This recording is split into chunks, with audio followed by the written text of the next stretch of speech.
Assalamualaikum warahmatullahi wabarakatuh. Jumpa lagi bersama kami di channel RC Otomotif. Hari ini kita kedatangan motor Honda Beat Street dengan kendala geredek di tarikan awal dan bunyi kasar seperti gemuruh ataupun kresek-kresek.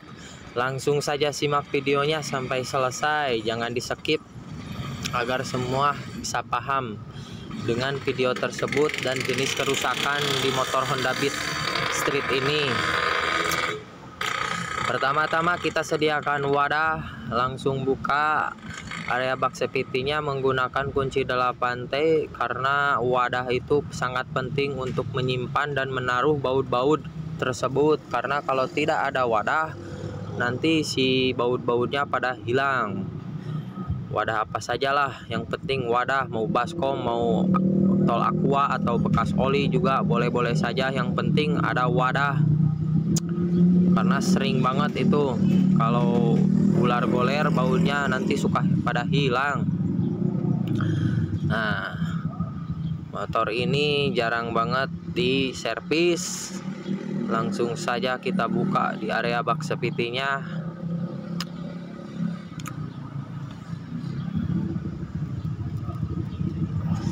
Karena ada beberapa faktor yang menyebabkan geredek di bagian area bak sepiti.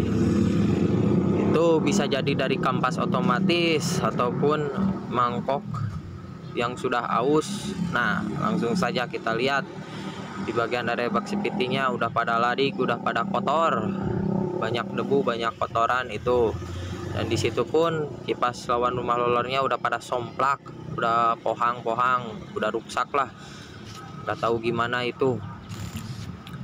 Kita langsung saja buka di bagian mangkok ganda menggunakan kunci 19, dan juga bagian rumah roller depan kita buka menggunakan kunci 22. Kalau menggunakan impact itu jangan asa-asa, jangan ragu, tahan aja sekencang mungkin, karena kalau kalau ragu-ragu itu bisa menyebabkan fatal lah, resiko celaka. Harus ditahan dengan erat, dengan kencang. Nah, kita buka bagian puli sekondari, kita cek di bagian puli, kita cek juga di bagian rumah roller. Nah, di sini bosnya udah lumayan agak oblak sedikit ya, itu bisa menyebabkan juga getar, dan roller pun udah pada peang. Nah, kita cek kembali di bagian puli sekondari, dan si bearing puli pun aman, belum ada yang kena. Kita cek lagi bearing yang sebelahnya lagi, aman juga. Di sini cuman kotor doang. Dan cek juga area penbel, mangkok penbel sudah retak-retak, itu harus diganti. Itu yang menyebabkan suara gemuruh saat stasioner. Gemuruh atau kresek-kresek itu disebabkan faktor dari penbel yang sudah minta ganti. Langsung saja kita buka di bagian kampas ganda menggunakan kunci 4139. Nah, dan di sini pun saya salah dari cara bukanya. Maaf, karena bangun tidur terjadi kepleset. Nggak ditahan itu pakai kaki lah. Langsung saya kena buka semuanya tadi. Harusnya setengah dulu. Nah, di sini pun langsung kita bersihkan menggunakan bensin di bagian mangkok ganda. Mangkok gandanya aman, belum aus, belum baret juga, belum ada gandet-gandet, masih aman lah. Kita cuci menggunakan bensin. Sediakan alas atau wadah buat nyimpen yang sudah dicuci, yang sudah dibersihkan. Bersihkan juga corong perspiti. Nah, di situ pun banyak kotoran, semacam karat lah, debu gitu, itu harus bersih sampai kinclong biar mantap motornya. Nah, kita cek rumah roller sambil dibersihkan, dan si dinding rumah roller pun itu udah pada aus, mungkin dari faktor pemasangan yang salah, karena roller itu terbalik kepasangnya. harusnya yang ada templon atau bantalan itu mengarah arah jarum jam. Jangan sampai kembali ataupun dibolak-balik, itu bisa menyebabkan gesekan dengan dinding rumah roller dan menyebabkan baret di bagian area dinding rumah roller. Nantinya ke rollernya cepat aus, ke rumah rollernya pun cepat rusak lah kalau kebalik dari pemasangannya, karena saya pernah ngalamin dulu waktu masih awam lah, waktu masih belajar. Nah, kita bersihkan di bagian kipas lawan rumah roller, dan disitu pun udah pada somplak, lihat noh, udah pada pohang. Nggak tahu itu mungkin dari cara bukanya, entah dari mur puli kipasnya yang nggak kencang, bisa juga membabat ke bagian area bak spiti. Tapi saya lihat bak spitinya masih aman, nggak ada bekas-bekas bantingan dari kipas rumah roller. Mungkin itu dari cara pembukaannya aja, cara bongkarnya nggak ada alat, harusnya pakai tracker lah. Tracker itu murah, nggak mahal. Nah, dan di sini pun slide piece udah pada oblak, itu bisa menyebabkan juga bunyi suara klotok-klotok saat stasioner ataupun lamsang. Kita akali saja pakai kaleng, mau pakai dus bekas ban dalam juga bisa lah, asalkan sepan, jangan longgar. Kalau ada dana sih ganti sajalah, murah, nggak nyampe 20.000 itu. Kalau yang biasa, kalau yang orsinil mungkin sekitaran 35.000. Langsung saja kita cek di bagian puli pun itu harus dibersihkan menggunakan bensin, cuman jangan sampai terkena seal ataupun o-ring, karena itu bisa menyebabkan meral, dan nanti si stemplet bisa bocor, nantinya bisa burah bareh ke area mangkok ganda ataupun kampas, ke pibel juga bisa gitu. Kita bersihkan sajalah. Di sini saya tidak dibongkar ya, kalau bersihkan puli paling dilap-lap doang, nggak dicuci pakai bensin, terkecuali kalau diganti sealnya itu bisa sih dibersihkan pakai bensin. Nah, di sini pun jangan sampai terkena seal ataupun o-ring di bagian bearing bambu. Nanti si stemplet bisa bocor, burah bareh kemana-mana gitu. Janganlah, mending pakai lapnya yang bersih. Mau direndam dulu pakai bensin juga lapnya bisa, yang penting bersih lah.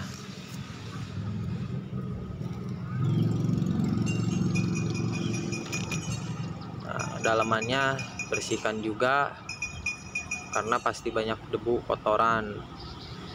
Nanti kita lihat stempletnya masih ada apakah udah habis. Kalau udah habis kita isi ulang aja lah, dikasih stemplet yang baru. Usahakan pakai stemplet yang tahan panas biar enggak encer, yang jenis high temperatur.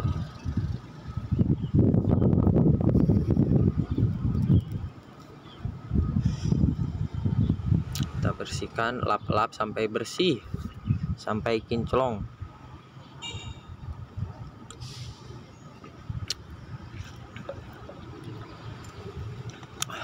Nah, kita buka karena susah dicongkel, jadi kita gedor saja perlahan-lahan supaya si corong pulinya itu bisa kebuka. Dan di sini pun alhamdulillah bisa kebuka. Oh kan, stempletnya udah nggak ada.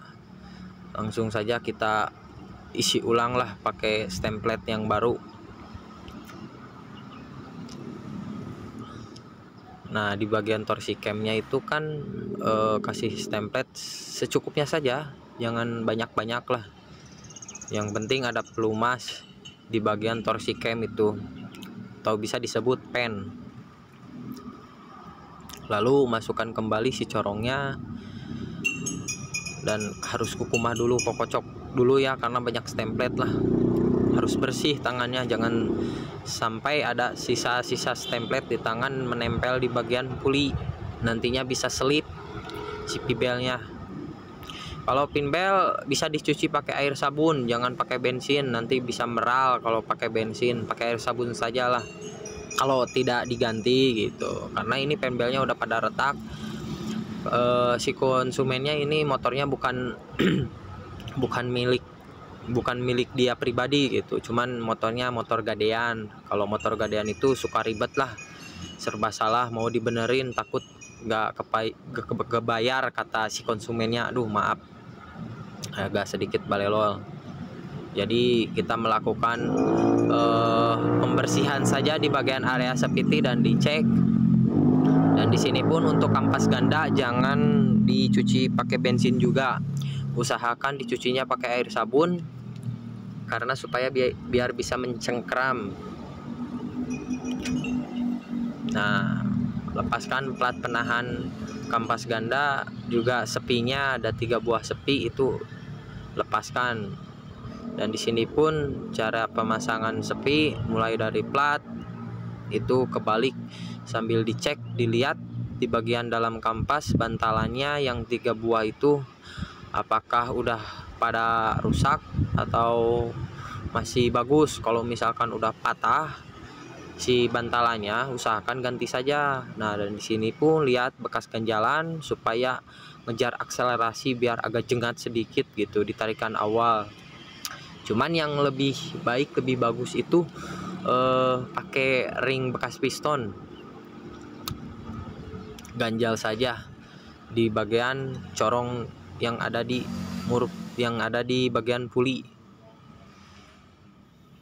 Nah, persepiti pun udah beda, itu bukan bawaannya persepitinya, langsung sajalah kita kasih gemuk dulu karena di situ suka suka korosi, karatan, suka macet. Dan macet pun itu kalau misalkan dari 3 buah kampas itu ada yang macet, di antara satunya itu juga bisa menyebabkan gredeg, karena ketika kampas gas mekar, ketika gas RPM sudah mulai naik, itu nggak bersamaan mekarnya, jadi ada yang telat satu aja itu bisa menyebabkan gredeg. Jadi usahakan itu harus pada longgar dan bantalan pun masih bagus. Nah, kita pasangkan kampasnya belum oblak. Kalau oblak juga di bagian kampasnya itu bisa juga sih menyebabkan gredeg. Tuh kan, dibersihkan saja pakai air sabun sampai kinclong seperti baru lagi.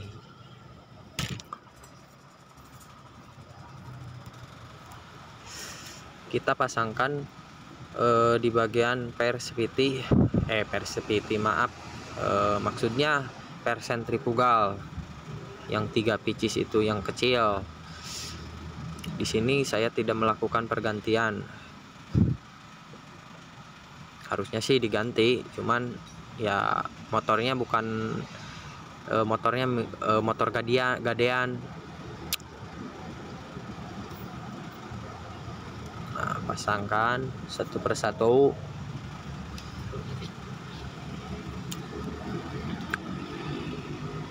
Kita pasangkan sesuai domisili bawaan pabriknya, karena banyak yang kebalik itu dari cara pemasangan per, dari sepi, plat itu kebalik.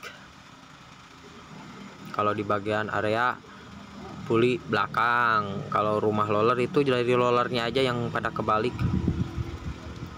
Kita pasangkan plat penahannya, yang cembung simpan di bagian yang dalam dan yang rata simpan di bagian yang luar. Begitu juga di bagian sepinya, sama kancingannya juga, yang cembung itu simpan di bagian dalam dan yang rata simpan di bagian luar. Sesuai domisili pabrik aja lah, sesuai bawaannya gitu, biar mantap, biar jos.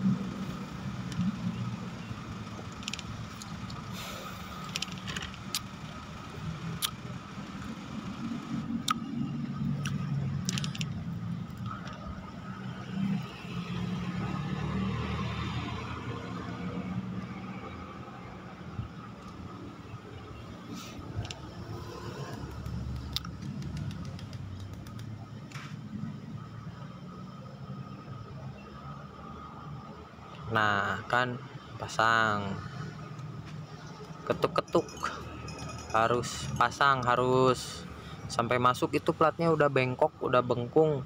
Faktor dari cara bukanya mungkin tidak benar, bukan tidak benar, tapi kurang tepat lah dari cara pembukaannya.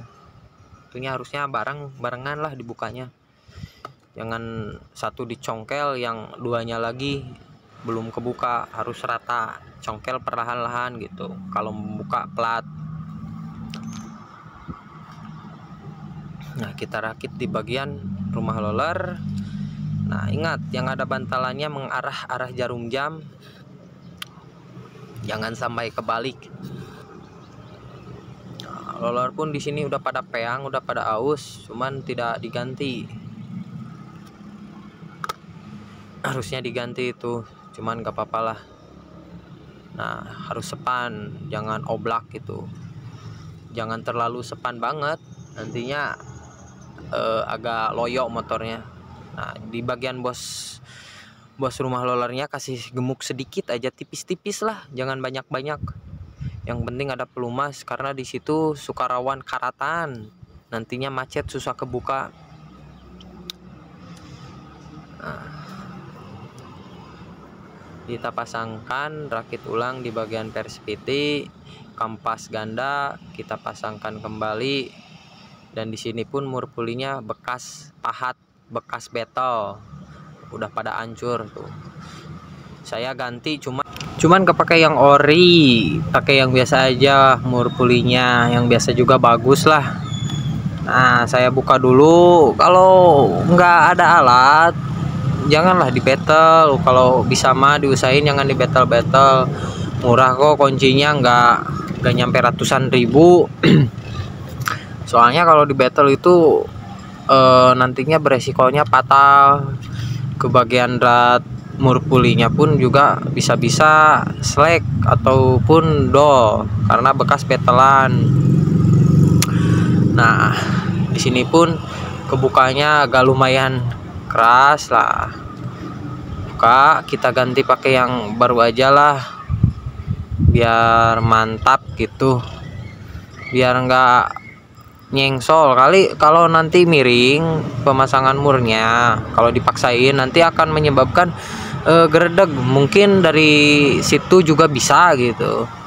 Kalau misalkan mur pulinya enggak lurus, harus masuk.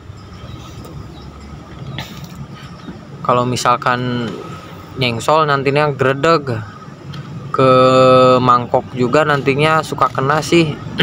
Suka ada bekas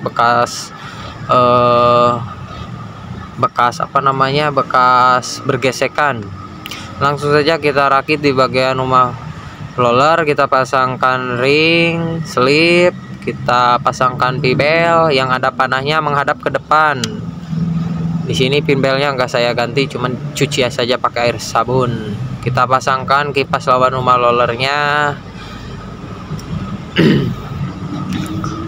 Kemudian ring kita pasangkan. Sini pun murnya udah sedikit agak di custom gitu, jadi lumayan agak seret. Nah, ring dulu pasangkan, kemudian mur 22 kita pasangkan. Kencangkan secukupnya, kencangkan pakai impact, kalau enggak pakai tracker manual.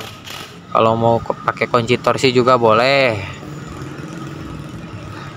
Nah, kalau pakai impact cukup 2 kali aja atau 3 kali udah kenceng itu. Nah, disitunya di bagian bearing bambu kita kasih gemuk sedikit saja, secukupnya, jangan banyak-banyak lah. Nah,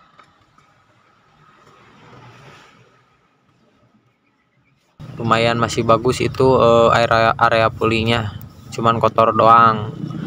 Nah, kita pasangkan.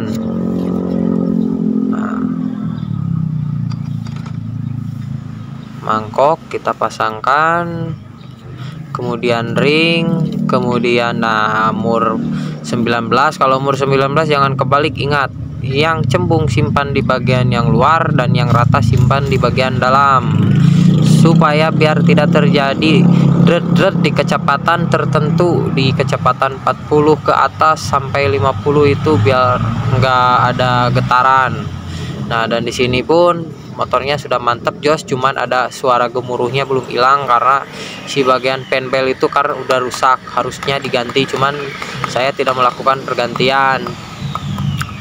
Nah, mungkin diakali sajalah untuk bagian penbelnya.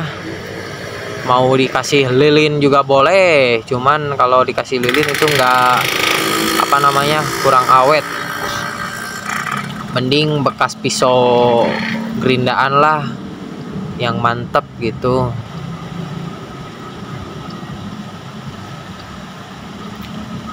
Masih. Nah, kita tempelkan, gitu caranya. Bukan jadi halus, suara pun nggak gemuruh, jadi nyaring suaranya. Harusnya sih diganti itu.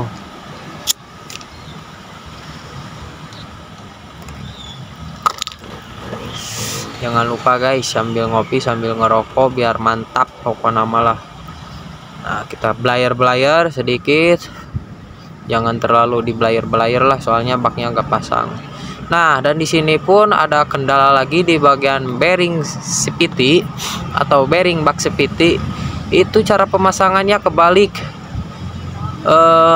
Nggak ada tutupnya, nggak ada rubber seal. Itu harusnya ada tutupnya rubber seal, soalnya biar gak si template itu nggak burah bare, nggak menceret kemana-mana. Tadi juga mencretnya ke bagian ke area mangkok. Dan di sini saya menggunakan alat tracker untuk melepaskan bearing tanam. Tracker ini berguna untuk melepaskan bearing-bearing yang bagian tanam, ibarat di crankcase, di gear ratio. Itu kan bearingnya bearing tanam semua. Pakai alat tracker ini. Kalau manual pakai lilin juga bisa. Pakai kertas dibasahin kertasnya bisa. Pakai lilin mau dipanasin ke tukang las juga bisa. Cuman yang lebih mantap sih gini di tracker. Kalau nggak punya tracker, paling di lilin, kalau nggak pakai kertas, kalau nggak dipanasin gitu, pakai las. Nah, kita pakai tracker, simple. Kalau pakai tracker mah nggak bakalan merusak apapun.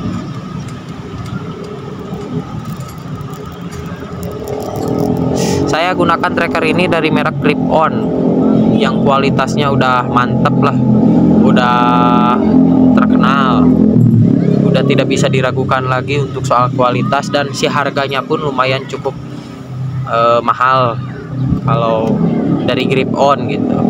Nah, kan kebalik, harusnya kayak yang ada tutup rubber seal itu ditaruhnya di bagian luar. Nah, saya tes dulu ke bagian aspuli masih oblak apa belum, ternyata masih sepan, masih bagus lah. Saya kasih template. Nah, mau dua-duanya juga dikasih template boleh, cuman di sini nggak ada tutup rubber sealnya. Nggak tahu kemana itu, bekas yang pertama bongkar, mungkin lupa agak dipasang atau gimana, atau cara pemasangannya juga kebalik, mungkin lupa, bisa jadi. Nah, kita lap-lap di bagian area bak sepitinya karena banyak kotoran. Kalau pemasangan bagian bearing itu harus presisi, jangan miring. Nanti kalau miring bisa juga menyebabkan atau menimbulkan getar di bagian area bak sepiti kirian gitu. Harus lurus lah. Jangan lupa pakai alas. Jangan sampai gak pakai alas. Kalau gak pakai alas nanti bisa jebol ataupun bejat di bagian bak sepitinya. Saya nggak ganti kalau soal bearing ini, cuman saya dibalikin aja gitu ke posisinya. Jadi yang ada rubber sealnya ditaruh di bagian atas. Kita ketuk-ketuk harus sampai masuk rata, presisi, jangan miring. Nah,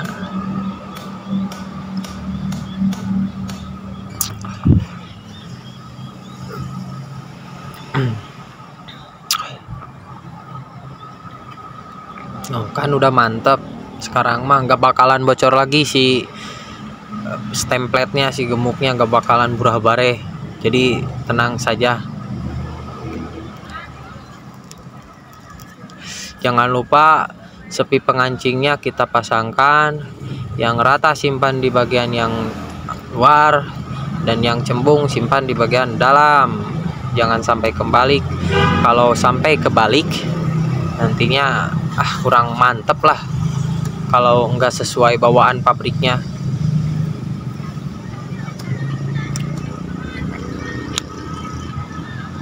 Kita gunakan tang snap ring yang bagian tutup.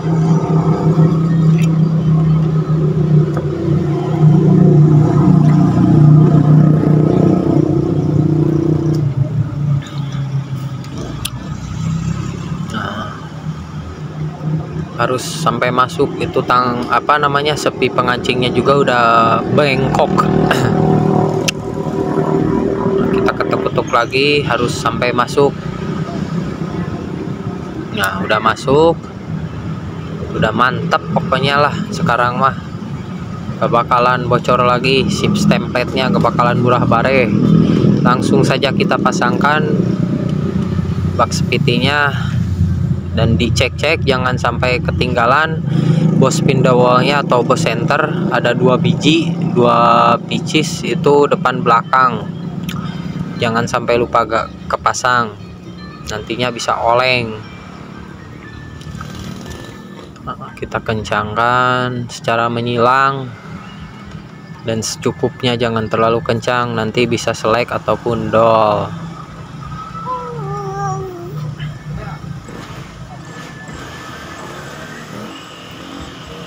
Nah, segitu saja videonya. Assalamualaikum warahmatullahi wabarakatuh. Semoga bermanfaat.